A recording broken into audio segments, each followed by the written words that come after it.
Let's go mga kabakal. So workout natin ngayon guys ay chest workout natin. So focus tayo guys ngayon sa upper chest. So dito muna inuna ko sa machine na to. So nag-heavy ako rito guys. Okay, so dito sa heavy na to, yung kaya ko lang din. So wala tayong spotter guys, solo tayo. So ganda na lang natin yung workout natin guys. Yun. So, nag-dumbbell din ako guys. Ito, incline pa rin to. So, focus din tayo sa upper chest. Yun. So, dito guys, nag-heavy rin ako dito. So, pag heavy nyo ka guys, kahit makailang reps lang kayo, 6 o 8, basta yung kaya nyo lang din.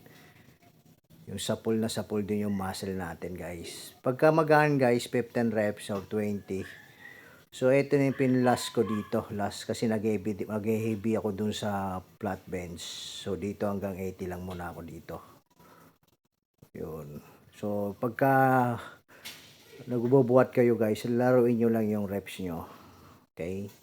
So, dito na tayo sa flat bench barbell. So, dito guys, nag-heavy rin tayo dito. So, hanggang sagad ko rito hanggang 200. Yun, kasi wala tayong spotter, kailangan yung safety ang buhat natin. Hindi tayo may injury. So hanggang 200 lang tayo guys. Yun. So 15 reps pa rin. So ito na yung pinaka-last natin dito. So dito pa-pump tayo, pump. Okay. So dalawang set ako dito sa 200 na to guys. Yun. So dahan-dahan dito pagka mabigat guys yan. At ipil natin yung bigat ha. Para nasasanay tayo sa workout na mabigatan. Okay.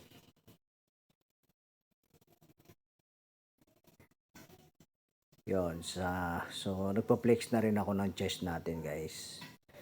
So ang purpose natin dito guys, nagpapalaki kasi ako kaya nagpapabulk ako ng napapataba ako. Yon. Si plano natin maglaro ng bodybuilding. Okay.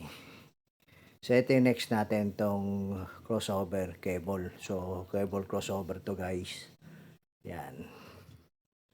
So ang purpose naman natin dito ay yung lower chest.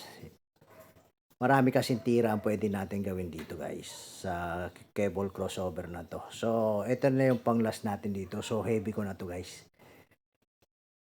Yun, 'di ba? So pump na pump tayo ngayon guys, 'yan. So nagbabawas na rin pala ako ng kanin. So 200 na lang kanin ko every meal ko. So 6 times ang meal ko. Ang protein ko naman 140 grams ay 1,040 grams ng bangus to 10 egg. So, yun ang everyday na pagkain ko naman. So, nagbago tayo ng pagkain. Okay. So, ito na yung last na pang natin, yung pec deck. So, ito sa chest natin guys. Yan.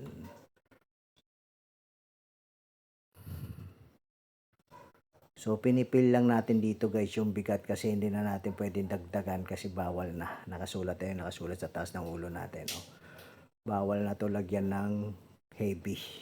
So, dagdagan ng mga plates. Nasisira kasi guys yung mga machine. So, ipil nyo na lang din. Damihan na lang yung reps guys. Ganun lang ha. Okay. So, flex tayo guys. At ito na yung pinaka last na workout natin sa chest. So, dito nag-heavy na rin ako dito. So, hanggang 80 ako rito guys. So, yun lang guys sa mga followers natin. Thank you guys.